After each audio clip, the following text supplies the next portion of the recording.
जिंदाबाद जिंदाबाद। कैसे आप लोग ठीक है सर? अरे ये क्या करते हैं यार, छोटे छोटे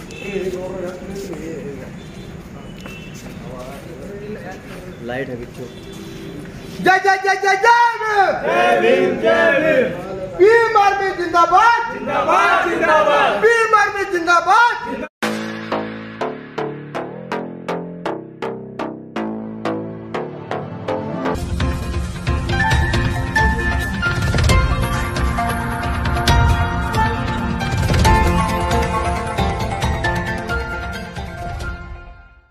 नमस्कार, एस न्यूज कर्नाटक एक्सप्रेस में आपका स्वागत है। मैं आपके साथ यासीन जिगर। देखिए, मौजूदा हालात देश के जो है ना बहुत ही क्रिटिकल हो गए हैं। देश को प्राइवेटीकरण कर दिया जा रहा है। आज भी मैं देख रहा था कि माननीय प्रधानमंत्री साहब का स्टेटमेंट है कि मैं सब प्राइवेट करूंगा। अब समझ ये नहीं आ रहा कि सब प्राइवेट हो जाएगा तो गरीब जनता है जिसको छोटी छोटी नौकरियां मिलती हैं, बेचारे छोटे छोटे बिजनेसमैन है, कहाँ जाएंगे? ये मुझे लगता है कि माननीय मोदी जी जो है जो मनुस्मृति की व्यवस्था रही है हजारों सालों देश पर, उस व्यवस्था के लिए काम कर रहे हैं। क्योंकि गोवलकर सावरकर को मानने वाले लोग हैं तो उनकी व्यवस्था को लागू करेंगे। और देखिए, हिटलर शाही तो भारत में चरम सीमा पर है।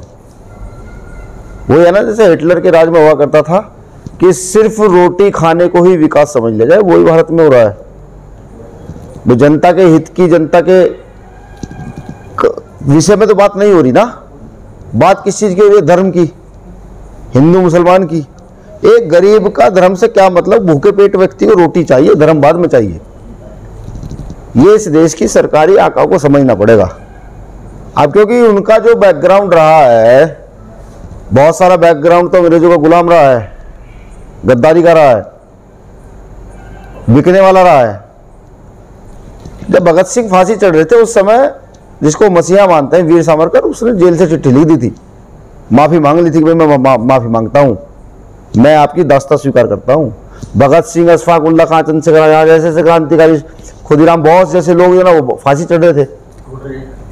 तो ये सोच सकता है पूरा देश। और मुझे लगता है कि देश के लोगों को सोचना चाहिए, अब सोचना चाहिए कि जब देश बिक जाएगा, लुट जाएगा, पिट जाएगा, फिर दोबारा से आंदोलन करेंगे देश की आज़ादी के लिए।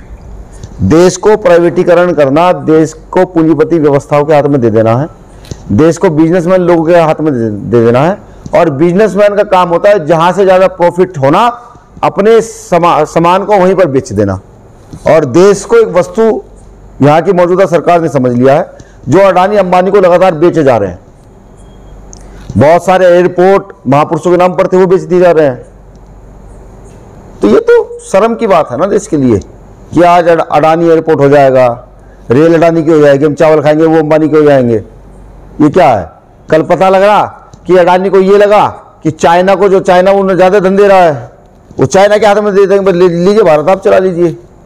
फिर चाइना को अमेरिका से फायदा हो तो वो अमेरिका के हाथ में दे देंगे, लीजिए 100 करोड़ आप फालतू दे रहे तो आपको देश ले लीजिए, आप देश चला लीजिए। तो भारत की जनता को समझना पड़ेगा। इन्होंने क्षेत्रवाद, भाषावाद, धर्मवाद की राजनीति जो है बहुत कर चुके हैं। एक तरफ बीजेपी के लोग उत्तर भारत के अंदर जो है गाय के नाम पर मुसलमानों को मार देते हैं, दूसरा केरल, कर्नाटक, साउथ इंडिया में वो लोग खुद खाते हैं। तो यार समझ नहीं आ पा रहा है इनकी थ्योरी क्या है। अलग अलग जगह अलग अलग थ्योरी अप्लाई कर रखी है।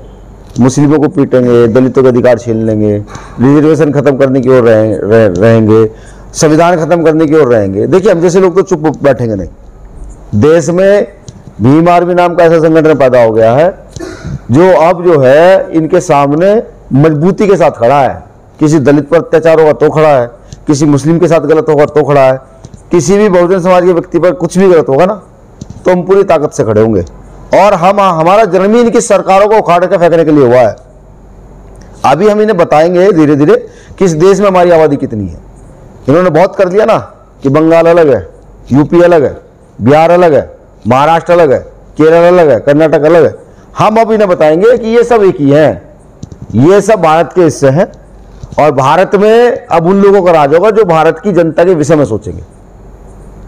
जो अब बीजापुर को जो आए हैं सर, किस विषय में आए हैं सर? देखिए, मैं यहाँ तो टीम का निरीक्षण करने के लिए भी आया हूँ और मुझे कुछ जानकारियां मिली कि कर्नाटक में हमारे लोगों पर शोषण ज़्यादा किया जा रहा है लगातार। कहीं रेप हो जा रहे हैं, भीम आर्मी कार्यकर्ताओं को बिना कारण जेल भेज दिया जाता है, कभी भी अधिकारी आंदोलन नहीं करने देते। तो चेताने आया हूँ सरकार को यहाँ की। मैं एक बार पहले भी आया था जब यहाँ के एक MP ने संविधान के खिलाफ स्टेटमेंट दिया था, गुलबर्गा आया था तब मैं, तो मैंने तब भी उसे कहा था करके भाई आ गया हूँ कर्नाटक।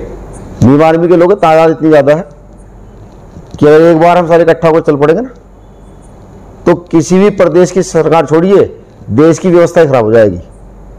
यहाँ की सरकार को भी चेताने आया हूँ कि हमारे लोगों के साथ गलत नहीं किया जाएगा, किसी की मत पर नहीं किया जाएगा।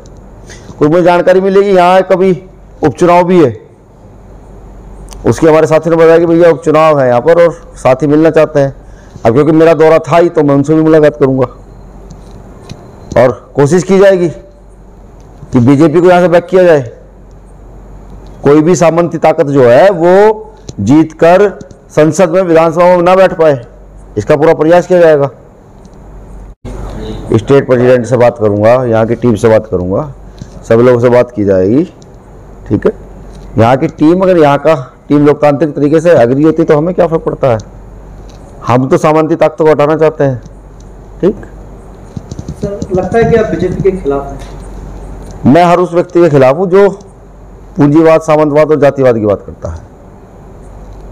मैं हर उस व्यक्ति के खिलाफ हूँ जो देश के हित की बात ना सोच करके स्वयं के हित की बात करता है। बहुत सारी चीज़ें मैं अगर बताऊंगा तो आप ये कहेंगे जी आप तो सभी के खिलाफ चल पड़े, आपने लाइन अलग खींच दी है। और ये हकीकत भी है, भीम आर्मी ने अपनी लाइन अलग खींच दी है, डॉक्टर बाबा साहब अम्बेडकर वाली लाइन। और ये लाइन इतनी लंबी होगी, इसे पार करने के लिए लोगों को ताकत लगानी होगी, मेहनत करनी होगी, ईमानदारी से काम करना होगा, तब ये लाइन पार हो पाएगी। वरना पूरे देश में इस लाइन को पार करने वाला कोई होगा नहीं अब आगे से। ನಾಳೆ ದಿನಾಂಕ 4/4/2021 ಬೆಳಗ್ಗೆ ಮಧ್ಯಾಹ್ನ 12 ಗಂಟೆಗೆ ಸಾರಿಪುತ್ರ ಬುದ್ಧೇವರದಲ್ಲಿ ಸಂವಿಧಾನ ಬಚಾವ್ ದೇಶ ಬಚಾವ್ ಅನ್ನೋ ಕಾರ್ಯಕ್ರಮವನ್ನು ನಾವು ಹಮ್ಮಿಕೊಂಡಿದ್ದೀವಿ। ಈ ಒಂದು ಕಾರ್ಯಕ್ರಮಕ್ಕೆ ನಮ್ಮ ರಾಷ್ಟ್ರೀಯ ಅಧ್ಯಕ್ಷರಾಗಿರ್ತಕ್ಕಂಥ ಆಯುಷ್ಮಾನ್ ರತನ್ ಸಿಂಗ್ ಅವರು ಕೂಡ ಆಗಮಿಸಿದ್ದಾರೆ। ಅವ್ರ ಜೊತೆ ಭೀಮ್ ಆರ್ಮಿ ಮತ್ತೊಬ್ಬ ನಾಯಕರಾಗಿರ್ತಕ್ಕಂಥ ಗುಲ್ದಾರ್ ಸಿದ್ದಿಕಿ ಅವರು ಕೂಡ ಆಗಮಿಸಿದ್ದಾರೆ। ಜೊತೆಗೆ ನಮ್ಮ ರಾಜ್ಯದ ರಾಜ್ಯಾಧ್ಯಕ್ಷರಾಗಿರ್ತಕ್ಕಂಥ ಎಸ್.ಪಾಲ್ ಬುರೇರ್ ಆಗಮಿಸಿದ್ದಾರೆ। ನಾಳೆ ಕರ್ನಾಟಕ ರಾಜ್ಯದ ಎಲ್ಲ ಭೀಮ್ ಆರ್ಮಿ ಕಾರ್ಯಕರ್ತರು ವಿಜಯಪುರ ನಗರಕ್ಕೆ ಆಗಮಿಸಿ ಈ ಒಂದು ಕಾರ್ಯಕ್ರಮದಲ್ಲಿ ಭಾಗವಹಿಸ್ತಾರೆ। ಈ ಒಂದು ಕಾರ್ಯಕ್ರಮ ನಾವು ಕೋವಿಡ್-19 ಕಾರಣದಿಂದ ನಾವು ಕೋವಿಡ್-19 ಎಲ್ಲ ರೂಲ್ಸ್ಗಳನ್ನು ಫಾಲೋ ಮಾಡಿ ಸ್ಯಾನಿಟೈಸರು, ಮಾಸ್ಕು ಹಾಗೂ ಎಲ್ಲ ರೀತಿಯ ಒಂದು ಮಾರ್ಗಸೂಚಿಗಳನ್ನು ಈಗಾಗಲೇ ನಾವು ರೂಪಿಸ್ಕೊಂಡಿದ್ದೀವಿ। ಈ ಕಾರ್ಯಕ್ರಮಕ್ಕೆ ತಾವೆಲ್ಲರೂ ಆಗಮಿಸಬೇಕಂತ ತಮ್ಮಲ್ಲಿ ವಿನಂತಿಪೂರ್ವಕವಾಗಿ ಕೇಳ್ಕೊತಾ ಇದ್ದೇನೆ। ಮಲ್ಲು ಜಲಗಿರಿ, ಜಿಲ್ಲಾಧ್ಯಕ್ಷ ಭೀಮ್ ಆರ್ಮಿ, ವಿಜಯಪುರ। ಯಾವುದೇ ಹೊಸ ಸುದ್ದಿಯನ್ನ ನೋಡಲು ನಮ್ಮ ಎಸ್ ನ್ಯೂಸ್ ಕರ್ನಾಟಕ ಎಕ್ಸ್‌ಪ್ರೆಸ್ ನ ನೋಡ್ತಾ ಇರಿ, ಹಾಗೆ ನಮ್ಮ ಚಾನೆಲ್ ನ ಸಬ್ಸ್ಕ್ರೈಬ್ ಮಾಡಿ, ಬಾಜು ಇರುವ ಬೆಲ್ ಐಕಾನ್ ಅನ್ನ ಕ್ಲಿಕ್ ಮಾಡಿ, ಹಾಗೆ ನಮ್ಮ ಚಾನೆಲ್ ನ ಲೈಕ್ ಮಾಡಿ, ಶೇರ್ ಮಾಡಿ। ನಮ್ಮ ನಡೆ ಸತ್ಯದ ಕಡೆ।